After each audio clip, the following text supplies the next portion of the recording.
pick up the audio. No. So it's not picking in Are we? up right now? So we missed the ASMR. Dang. Oh. But We can auto pause we- that. We're good. so is the mic on right now? Yeah. Is it now? It's And working. we're rolling. Yeah. I guess so. This plant is like. I know we can't even see each other. How we can pull the plant back.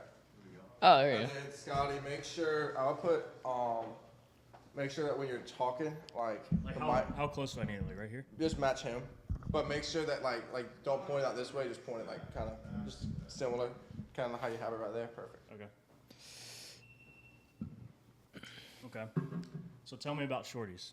So Shorties Clothing actually started last year on July 17th, and crazy story. I was working with another business partner for about a year and a half, and we had a falling out.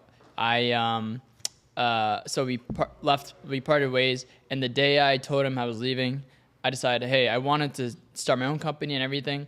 So that day I sat there just thinking, what do I love to do? I have fashion, fitness, and music. And so I decided to start a fashion company and call it Shorties, because at the time I was kind of self-conscious about my height and everything. So I really wanted to overcome that. So I called it Shorties. And it's kind of funny because the term Shorties also kind of means like, girls, like was a shorty. But I think everyone has a different. Well, just spelled differently, right? Yeah. Yeah. Yeah. So that's kind of how it started. And it's been going great for the past year. I was telling Alex that during November of last year, I got 500 sales in like 2 days on TikTok Shop. I don't know how, but basically what happened was TikTok put my shop at the top of their store for like a day and a half. I had to shut it down because I couldn't. It was just me. I was just It just became too much. Well, yeah, it's just me. I couldn't fulfill all of them because TikTok only gives you like 24 hours to like fulfill an item, and so it's like, Wow. yeah, I had to do a lot of texting back to people. It's like, hey, you're gonna have to wait like a week. I'm sorry, but That's interesting. I wonder what the reasoning is behind that. I don't know. But now I'm deactivated on it. Like if you go on my TikTok, the store's deactivated. I tried to get it appealed, and it's just whatever. So I just sell on Shopify now. Okay.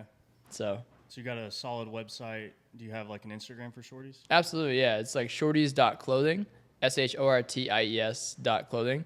And yeah, I have a Shopify website, and that's the one thing I do. So I love making websites. I've been doing it forever, since I was like 14. And You've been doing it for a while. oh yeah, so I'm 27 now, and so I don't mean 13 years, something like Almost that. half your life, right?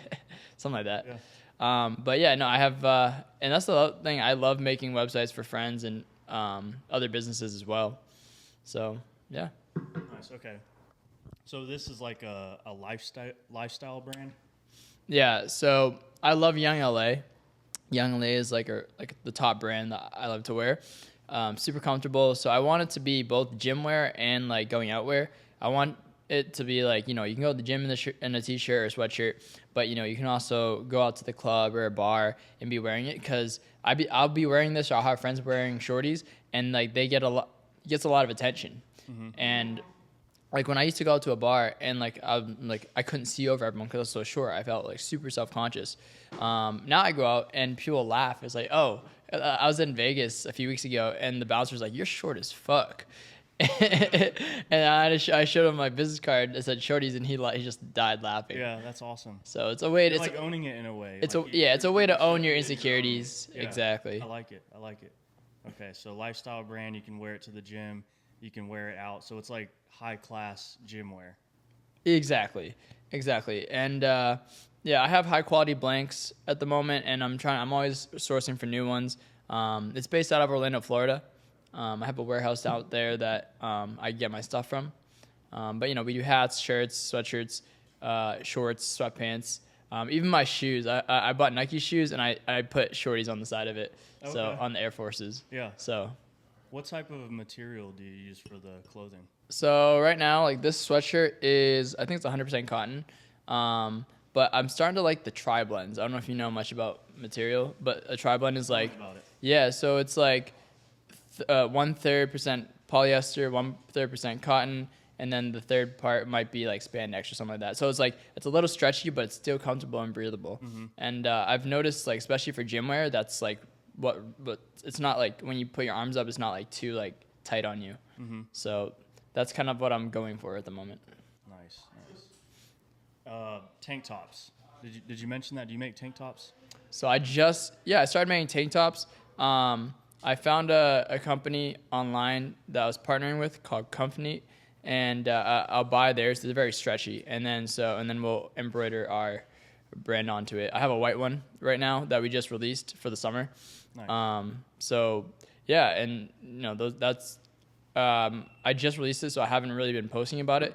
But I wear one every day, so it's hot. It's been hot out. We're in Arizona right now, and it's super hot out right now. Very true. Very true. And you just came back from a trip, right? Yeah, so I've been traveling a lot this summer. This summer, I basically went to Spain. I took my mom to, not Spain, Paris. I took my mom to Paris because it was her lifelong goal. And, like, so for Christmas, I surprised her with, like, 2 tickets for us to go, and it just so happens to be Mother's Day. I didn't even know that, so that's a double win. Yeah. So we went back in May, and then I went to Barcelona in June, and then I went to Vegas also in July, and then I'm actually heading back to Vegas on Sunday to meet Alex Hermosi at his headquarters. Nice. So a lot of traveling. That's very cool. Yeah, bro. Have you been to like one of his events before? So I actually went to his Gym Con. If you know anything about Alex Hermosi, he started Gym Launch a while back, and he had a conference in Orlando, Florida, which is like 10 minutes from my house. So I went there to go check it out. It was like $750 for the ticket, and I weighed out the pros and cons. I was like, okay. But I didn't have a gym. It's for gym owners. But I literally just went there to make connections, and I got one client, and I think I charged him maybe like $1,500 for a website at the time, but because I was like, wasn't sure about the pricing. So, if you do the math, I made my money back from the conference plus made a sale. Yeah. So it was worth it. And I realized that it's like when I go to conferences now, I really just go to like actually meet people and talk to people. Like I don't want to go there. I go there to learn too, but having connections is everything. So 100%. So let's talk about you for a little bit. So I know you said you were a sales manager for a long time, and you quit your job last week? Yeah. July 21st was my last day at LGI. LGI, what kind of company is that? So LGI Homes, it's a publicly traded company. They're the 15th largest new construction home builder Yeah. in the U.S.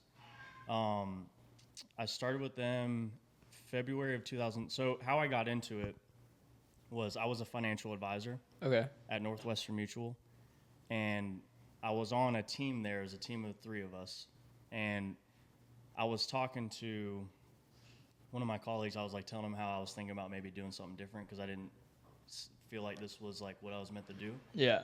And funny enough, he said that one of our clients was asking about how they need a sales manager, and he was asking my colleague if he knew anybody that would be a good fit. Like he was just looking for like smart, good person that they could bring on and train, new construction, right? Yeah. So it was kind of like synchronicity in a way, because like it just so happened that I brought it up, and then same day, there's this opportunity, right? So I was like, he was like, hey, just throw your name in the hat. If you get the job, awesome, congratulations, good luck. If you don't, then just keep, being here with us. Yeah. So I was like, cool, like there's no risk. So I threw my name in the hat and went through the interview process, and they ended up picking me. And so Really? that's how I got into that. And So you did do an interview process and everything. Was it hard? yeah, I mean, they're very selective about who they bring on, especially as a sales manager, because, you're going to be training Yeah. other sales consultants, like how to do it. What kind of questions did they ask you? So really they were like asking, like they would start with like, tell us your life story, what are some, strengths and weaknesses that you have, like, just a full length of questions. But I think really what it came down to is they wanted to find someone that they feel that they could train up and that they could trust, and that was a good person. And that's what matters a lot to LGI, like as far as their culture. Yeah. Because one of their culture points there is people focus. So they want to bring people on that are, quality individuals. So I respect that about the company. The reason why I decided to leave is because the work-life balance was crazy. Like, and it part of it had to do with the community that I was at. So I was driving. So I live in Woodstock, Georgia. Okay. So Woodstock is North Atlanta. So Woodstock's right here. You got Atlanta, Mm-hmm. and then Locust Grove is in South Atlanta. So I was literally driving through Atlanta to get to my community, and it was an hour and 30 minutes one way. Wait, one way? Yeah, Oh, bro. I'd be done in a minute. Yeah, it was, you know, not to shit on the company or anything, because I think LGI is a great company, but things just got switched around when I accepted the opportunity. So when I first accepted it, I was supposed to be at a community that was 45 minutes away from my house. So I'm like, cool, no problem. Yeah. 45 minutes, not bad at all. That's like pretty normal. Like 45 minutes to an hour. Yeah. Like pretty normal commute. And then after I get back from training, they switched it to this other community that's an hour and 30 minutes. And at that point, it's like I'm already here. Like I'm not gonna be like, oh no, like I'm done. Like Yeah. So I'm like, cool, no problem. You know, I'll play my role. And it was supposed to be kind of like a temporary thing, but then Yeah. it turned into like I was just there. Yeah. Right? So it was interesting, and you know, my fiance Chandler, she's owned a jewelry company that she started in 8th grade. That's 8th grade? Yeah, she started in 8th grade. She's built it up. She's done a fantastic job building the brand. Like Yeah. And how old is she now, if you don't mind me asking? Like, yeah, so she's 26. it's 26, so that's a long time. So 8th grade, I'm thinking, what, 8th grade? You're like, How old are you in 8th grade? You're like 12? 12-ish? No, 14. 14? Right? No, 13. 13, 14. Okay, yeah. Okay, yeah. So I mean, yeah, she's built it. She's built the brand amazingly. Like she's really good at what she does. Like she's very personable. Like people gravitate toward her. She's just an angel to be around. Yeah. And it's really an inspiration. And what really like had us thinking about it is she did a show in Dallas, Texas, and did very well. And we were like, hold on. Like a jewelry show, like she showcased her stuff. Yeah, it's like you have a booth and you set up all your product. That'd probably be good for you to start doing shows, like for real, like not even kidding. Like Like a pop-up shop or a show? Yeah, it's like a because I've done like a pop-up about a shop. week-long event where you have like a booth and like you could do wholesaling or you could do retail, and people come to your booth and look at your product and decide to buy it or whatever. And she did really well, and we were like, hold on, like maybe it makes sense to just go all in and build your business rather than me spending 12 hours a day away from you. Yeah. And we had talked about it for like months. And then what really made us like, just, all right, let's just do it. This is the perfect time to do it. Is LGI was like, I knew what they wanted to do. They knew I wanted to be closer to home. So they like were like, hey, we're going to put you in this community. But they had already promised me this other community that was closer to my house, but Yeah. it was further away. So I get what they were wanting to do. They wanted to get me closer to home as quickly as possible. But the community that I was supposed to be in later was like towards the end of the year. So I'd be like starting at this new community, training a new team, and then 3 months later going to another community and like basically doing it all over. Yeah. So we were like, this is the perfect time to do it. It's like I'm going to a new community anyways. I don't know any of them, so it's like no hard feelings sort of deal. Yeah. And it makes it easier to break it to my team that I'm resigning to help build my fiance's company. I mean, there's not many husbands or fiancés that would leave their steady, high-paying job to come work with them. I mean, I respect that a lot. Yeah, I appreciate that. I mean, I wouldn't say there's definitely some risk, right? Because we're taking a pay cut in a way. Yeah. In the beginning, but the goal would be to grow the company to new heights. Yeah. And she's already got a solid base. It's just making some improvements here and there. Yeah. But I 100% believe in the brand that she's built, and I just don't see any possible way that we fail, to be honest. And that's the mindset. I know we were talking about yesterday about mindset's like huge. It's like if you truly believe something, whether it's positive or negative, it will come true either way. And I love hanging around with people who have the positive mindset and just like we may not know how it's going to get done, but it's going to get done. Yeah, 100%. I mean, I'm a big believer, and it's easy to get caught up. It's easy to let distractions come in, but I'm a big believer in your thoughts ultimately create your reality. It's the seedling of reality. So it starts with your thoughts, and then if you're focusing on specific thoughts, those turns into words, right? Yeah. Words turn into actions. Right. Your actions then create your habits. Your habits then create your character, and then your character creates your life. I love So that. it starts with the thoughts, and it just blossoms from there. That's a great quote. Just make that up. Well, in my office, like so at LGI, it's very old school. Like we still use planners. At LGI, we still use easel pads, which in a way I liked it because it was different than what I was used to because everyone's digital now, right? Yeah. So on an easel pad one day when I was training, like I did a training where I was like talking about that, and so I wrote it on the easel pad, and I was like, that's good stuff right there. So then I just pasted it on my door. So then, Oh, nice. So in my office, you walk in, there's a door. Like I have a bathroom, so you walk in, office, and then there's a bathroom too. Because like we're working out of our new construction homes basically, right? So the office is a home that we actually built, that we converted into an office. And so I just plastered it there on the bathroom. So anytime someone walked in, they were forced to basically see that. Yeah. And, you know, even if they didn't consciously register it, you know, subconsciously they were seeing it every day they walked in my office. I love that. Yeah. On the plane ride here, I finished the book Think and Grow Rich. Classic. And I've tried getting through it so many times. I bought the book. I tried reading it. It's a little dry, but once I was able to get through it, I got through the audiobook, and it's super good. Like it's all about your thought patterns and everything, and it gives a bunch of examples between Thomas Edison to Henry Ford, how they built these massive companies. And a lot of it is like they'll just sit there and think for hours, just like of like what high strategy things to do next. Yeah, 100%. I mean, Think and Grow Rich is a classic, man. That's like one of the OG, like self-help sort of books, right? But a lot of those books do talk about having dedicated thinking time, and it is a game changer, really. Like just getting away from all distractions, unplugging, and just sitting there with a notepad or something, and just chilling and just see what comes up. Or you could like focus it even on. Maybe you have a business, thing that you need to come up with a solution for. Yeah. Like just thinking for 30 minutes on that and just writing down everything that comes to mind. You just never know what you could uncover. I like that. Have you ever heard of the term, you have to move slow to go fast? Move slow to go fast. I've heard you have to slow down to speed up. Okay, that's what I was trying to say.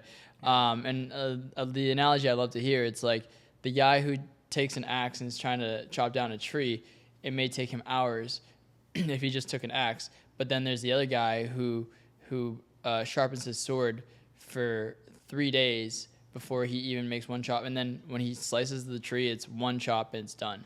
So it's like you put in all the hard work.